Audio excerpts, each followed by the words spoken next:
ओम गुरु ब्रह्मा गुरु विष्णु गुरुदेव महेश्वर गुरुदेव परब्रह्म तस्मै श्री गुरवे नमः।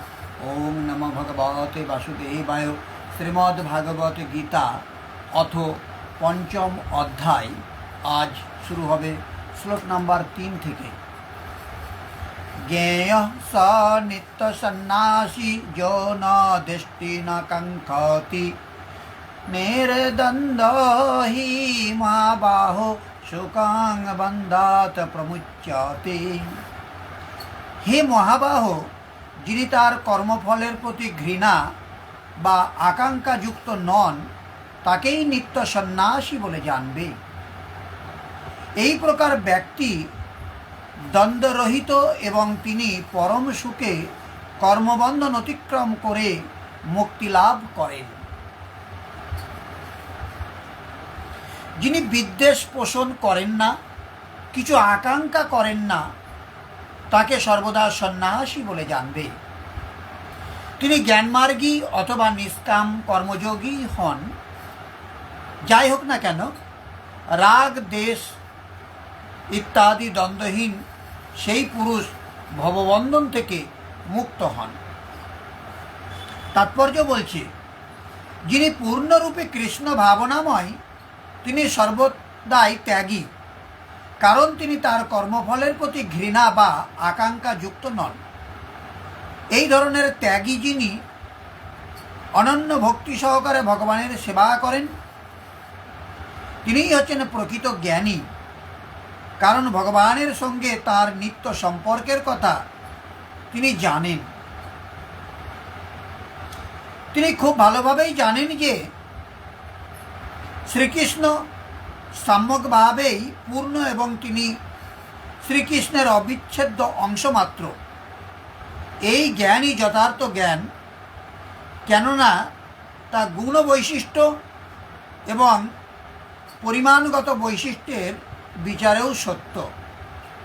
ভগবানের সঙ্গে এক হয়ে যাওয়ার ধারণা ভ্রান্ত, কারণ অংশ কখনো পূর্ণের সমান হতে পারে না। গুণগত বৈশিষ্ট্যে জীব ভগবানের সঙ্গে এক, তবে পরিমাণগত বিচারে ভিন্নতা বিশিষ্ট। তাই তত্ত্বজ্ঞানই পূর্ণতা দান করে। তখন আর আকাঙ্ক্ষা বা শোক করবার কিছুই থাকে না। তাই তখন মনে আর কোনো দ্বন্দ্বভাব থাকে না, কারণ তখন সবই শ্রীকৃষ্ণের জন্য করা হয়। এভাবেই দ্বন্দ্বভাবের স্তর থেকে মুক্ত হওয়ার ফলে তিনি জড়বন্ধন মুক্ত হন। এভাবে দ্বন্দ্বের স্তর থেকে মুক্ত হয়ে এমনকি এই জড়জগতে অবস্থানকালেও বন্ধন মুক্ত থাকা যায়। 4 নম্বর শ্লোকে বলছে,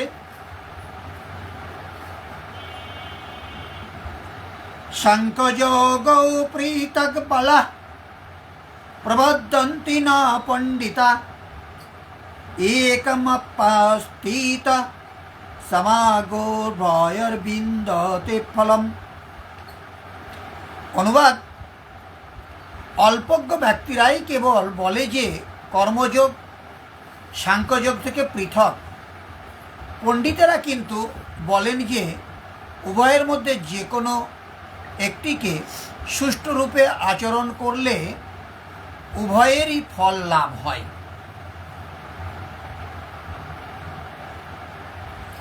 এই পথে যাদের জ্ঞান এখন অত্যল্প, তারা নিষ্কাম কর্মযোগ এবং জ্ঞানযোগ উভয়কেই ভিন্ন ভিন্ন মনে করেন, কিন্তু পূর্ণ জ্ঞাতা পণ্ডিতগণ এইরূপ মনে করেন না, কারণ উভয়ের মধ্যে একটিতেও উত্তম রূপে স্থিত পুরুষ উভয়ের ফলরূপ পরমাত্মাকে লাভ করেন। উভয়ের ফল এক, সেই জন্য উভয়ই সমতুল্য বলে বিবেচিত হয়।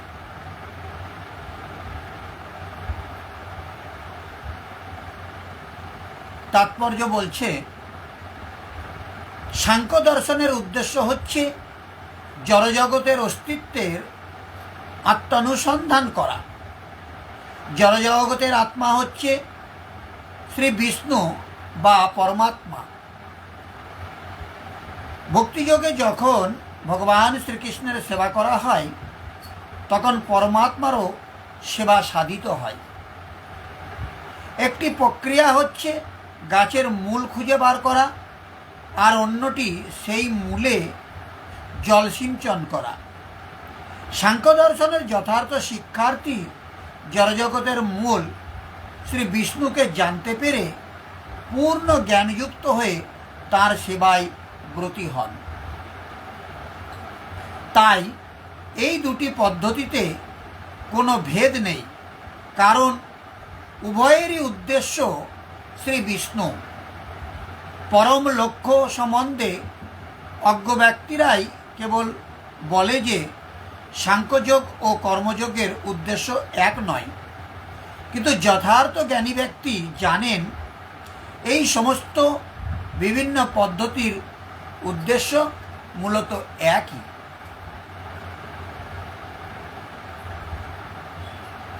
পাঁচ নম্বর শ্লোকটা বলি।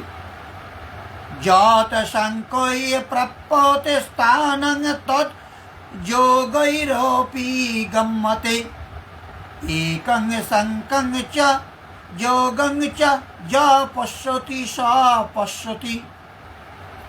যিনি জানেন যে সাংখ্যযোগের দ্বারা প্রাপ্ত গতি কর্মযোগের দ্বারাও লাভ করা যায় এবং এইভাবে সাংখ্যযোগ ও কর্মযোগকে এক বলে জানেন, তিনিই যথার্থ দ্রষ্টা।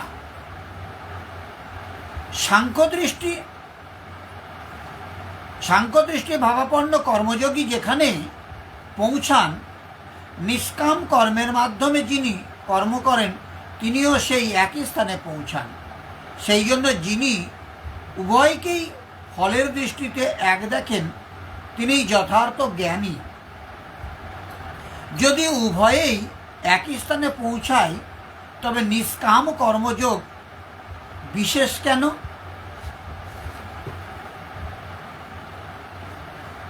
তাৎপর্য বলছে, দার্শনিক গবেষণার যথার্থ উদ্দেশ্য হচ্ছে জীবনের পরম লক্ষ্য সম্বন্ধে অবগত হওয়া। যেহেতু জীবনের পরম লক্ষ্য আত্মোপলব্ধি, তাই এই দুটি পদ্ধতির মাধ্যমে সিদ্ধান্তে উপনীত হওয়ার মধ্যে কোনো পার্থক্য নেই। সাংখ্য দর্শনের মাধ্যমে আমরা এই সিদ্ধান্তে উপনীত হই যে জীব এই জড়জগতের অংশ নয়, কিন্তু সে পূর্ণ পরমাত্মার অংশ, অবিচ্ছেদ্য অংশ। তাই চিন্ময় আত্মার এই জড়জগতে কোনো প্রয়োজন নেই। তার কর্মসমূহ অবশ্যই ভগবানের সঙ্গে সম্বন্ধযুক্ত হওয়া উচিত। যখন সে কৃষ্ণ ভাবনায় ভাবিত হয়ে কর্ম করে তখন সে যথার্থই তার স্বরূপে অধিষ্ঠিত থাকে। প্রথম পদ্ধতি সাংখ্যযোগের মাধ্যমে মানুষকে জড় বিষয়ের প্রতি নিরাসক্ত হতে হয় এবং কর্মযোগ পদ্ধতির মাধ্যমে মানুষকে কৃষ্ণ ভাবনাময় কর্মে আসক্ত হতে হয়। প্রকৃতপক্ষে দুটি পন্থাই এক, যদিও আপাত দৃষ্টিতে তাদের একটিকে নিরাসক্তি প্রধান ও অন্যটিকে আসক্তি প্রধান বলে মনে হয়। জড়বস্তুর প্রতি অনাসক্তি এবং কৃষ্ণের প্রতি আসক্তি এক এবং অভিন্ন। যিনি এটি দর্শন করতে পারেন তার দর্শনই যথার্থ। 6 নম্বর শ্লোকটা আলোচনা করা হয়ে যাবে আজকে।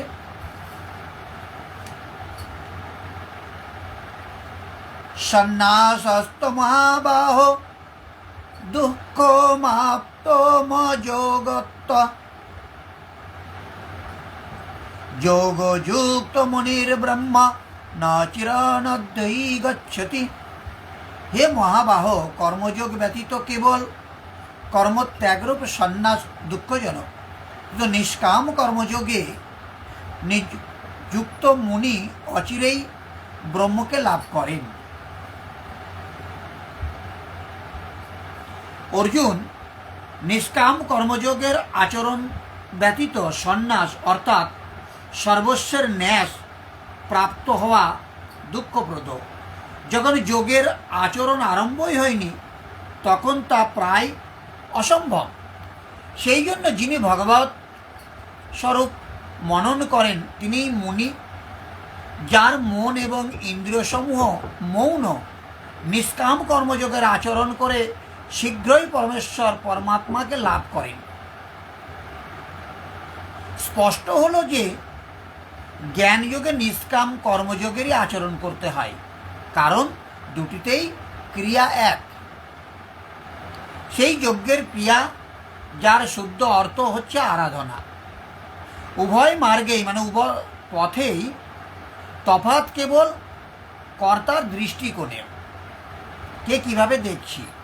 একজন নিজের ক্ষমতা বুঝে লাভ লোকসানের বিবেচনা করে সেই কর্মে প্রবৃত্ত হন, এবং অন্যজন যিনি নিষ্কাম কর্মযোগী তিনি ইষ্টের উপর নির্ভর করে সেই ক্রিয়াতে প্রবৃত্ত হন। উদাহরণস্বরূপ একজন ব্যক্তিগতভাবে পড়ে, অন্যজন সংস্থাগতভাবে। উভয়ের পাঠক্রম এক, পরীক্ষা এক, পরীক্ষক নিরীক্ষক উভয়ই এক। এইরূপ উভয়ের সদ্গুরু তত্ত্বদর্শী এবং উপাধিও এক, কেবল পড়ার পদ্ধতি তাদের ভিন্ন। হ্যাঁ, সংস্থাগত ছাত্রের জন্য সুবিধা অধিক থাকে। পূর্বে শ্রীকৃষ্ণ বলেছেন যে কাম এবং ক্রোধ দুর্জয় শত্রু। অর্জুন, এদের তুমি বিনাশ করো। অর্জুনের মনে হলো এ তো বড় কঠিন।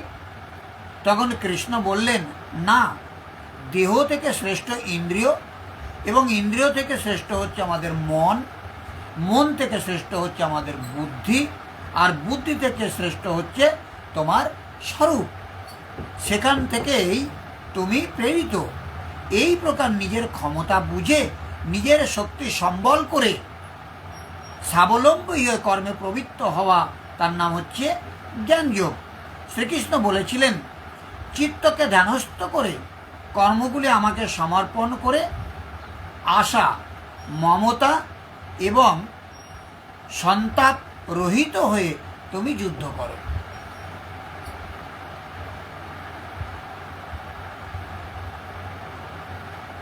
সমর্পণের সঙ্গে ইষ্টের উপর নির্ভর করে সেই কর্মে প্রবৃত্ত হওয়া নিষ্কাম কর্মযোগ, উভয়ের ক্রিয়া এবং পরিণাম এক। হরে কৃষ্ণ সন্তু। এরই উপর জোর দিয়ে যোগেশ্বর শ্রীকৃষ্ণ এখানে বলেছেন যে যোগের আচরণ ব্যতীত সন্ন্যাস অর্থাৎ শুভাশুভ কর্মের সমাপ্তির স্থিতিলাভ অসম্ভব। শ্রীকৃষ্ণের অনুসারে এরূপ কোনো যোগ নেই যে হাত গুটিয়ে বসে এটা বললেই যে আমি পরমাত্মা, আমি শুদ্ধ, আমি বুদ্ধ, আমার কর্ম করার প্রয়োজন নেই, আমার কোনো বন্ধন নেই, আমি ভালো মন্দ যা কিছু করি তা আমি করি না, ইন্দ্রিয় সমূহ নিজ নিজ কর্মে প্রবৃত্ত। এইরূপ কপটতা শ্রীকৃষ্ণের শব্দের কোথাও নেই। সাক্ষাৎ যোগেশ্বরও নিজের অনন্য শাখা অর্জুনকে কর্ম ছাড়া এই স্থিতি প্রদান করতে পারেনি। এইরূপ করতে পারলে গীতার প্রয়োজন কি ছিল? কর্ম করতেই হবে, কর্ম করেই সন্ন্যাসের স্থিতি লাভ করা সম্ভব, এবং যোগযুক্ত পুরুষ শীঘ্রই পরমাত্মাকে লাভ করেন। এইরূপ পুরুষের লক্ষণ কি সেটা আমরা পরের শ্লোকে 7 নম্বর আলোচনা করব। তার আগে আমরা 6 নম্বরের তাৎপর্যটা কি বলছে একবার দেখে নিই। সন্ন্যাসী দুই প্রকার, এক হচ্ছে মায়াবাদী আর এক হচ্ছে বৈষ্ণব। মায়াবাদী সন্ন্যাসীরা সাংখ্য দর্শন অধ্যয়ন করেন, আর বৈষ্ণব সন্ন্যাসীরা বেদান্ত সূত্রের যথার্থ ভাষ্য শ্রীমদ্ ভাগবতম দর্শন অধ্যয়ন করেন। মায়াবাদী সন্ন্যাসীরাও বেদান্ত সূত্র অধ্যয়ন করেন, কিন্তু তারা তা শ্রীপাদ শঙ্করাচার্য প্রণীত শারীরিক ভাষ্য অবলম্বন পূর্বক অধ্যয়ন করেন। শ্রীমদ্ ভাগবতের শিক্ষা অনুসরণকারী বৈষ্ণবেরা পাঞ্চরাত্রিকী বিধিমতে ভক্তিমার্গে ভগবানের সেবা করেন। তাই বৈষ্ণব সন্ন্যাসীরা চিন্ময় ভগবত ভক্তিতে নানাবিধ কর্তব্য পালনে নিয়োজিত থাকেন। বৈষ্ণব সন্ন্যাসীদের জড়জাগতিক কর্তব্যকর্ম পালনের কোনো প্রয়োজনীয়তা নেই, কিন্তু তবুও ভগবানের সেবা করবার জন্য তারা নানা রকম কার্যকলাপের অনুষ্ঠান করে। কিন্তু সাংখ্য বেদান্ত দর্শন অধ্যয়নকারী এবং মনোধর্মপরায়ণ মায়াবাদী সন্ন্যাসীরা ভগবত ভক্তি আস্বাদন করতে পারেন না, যেহেতু তাদের অধ্যয়ন অত্যন্ত শ্রমসাপেক্ষ। তাই ব্রহ্ম বিষয়ক মনোধর্ম প্রসূত জল্পনা কল্পনায় ক্লান্ত হয়ে তারা কখনো কখনো শ্রীমদ্ ভাগবতের শরণাপন্ন হন। শ্রীমদ্ ভাগবতের যথার্থ মর্ম উপলব্ধি করতে না পারার ফলে তাও ক্লেশদায়ক হয়ে ওঠে। কৃত্রিম উপায়ে মায়াবাদী সন্ন্যাসীদের শুষ্ক মনোধর্ম প্রসূত জল্পনা কল্পনা এবং নির্বিশেষবাদী ভাষ্য সবই নিরর্থক। ভগবত ভক্তি পরায়ণ বৈষ্ণব সন্ন্যাসীরা তাদের দিব্য কর্তব্য সম্পাদন করে অপ্রাকৃত আনন্দ লাভ করেন এবং অন্তিমে চিন্ময় ভগবদ্ধামে ফিরে যাবার বিষয়ে তারা সুনিশ্চিত থাকেন। মায়াবাদী সন্ন্যাসীরা কখনো কখনো আত্ম উপলব্ধির মার্গ থেকে ভ্রষ্ট হয়ে সমাজসেবা, পরোপকার আদি প্রকৃত কার্যকলাপে পুনরায় প্রবৃত্ত হন, যা জড়জাগতিক কর্মবন্ধন ছাড়া আর কিছুই নয়। এভাবেই আমরা দেখতে পাই, যারা ভক্তি সহকারে ভগবানের শ্রীকৃষ্ণের সেবা করে চলেছেন তারা ব্রহ্ম সম্বন্ধে মানসিক জল্পনাকারী সন্ন্যাসীদের থেকে অনেক উচ্চ মার্গে স্থিত, যদিও এই সমস্ত ব্রহ্মবাদী জ্ঞানীরাও বহু জন্মের পরে কৃষ্ণ ভাবনামৃতই লাভ করেন। হরে কৃষ্ণ। আজ এই পর্যন্তই থাক। আগামী দিন আমরা 7 নম্বর শ্লোক থেকে আলোচনা করব। ওং সর্বে ভবন্তু সুখিনঃ, সর্বে সন্তু নিরাময়া, সর্বে ভদ্রাণি পশ্যন্তু, মা কশ্চিৎ দুঃখভাগ ভবেৎ। ওং শান্তি শান্তি শান্তি। সমস্ত মানুষ সুখী হোক, সমস্ত মানুষ রোগমুক্ত হোক, সমস্ত মানুষকে আমি দেখতে চাই তারা যেন কোনো দুঃখ ভোগ না করে।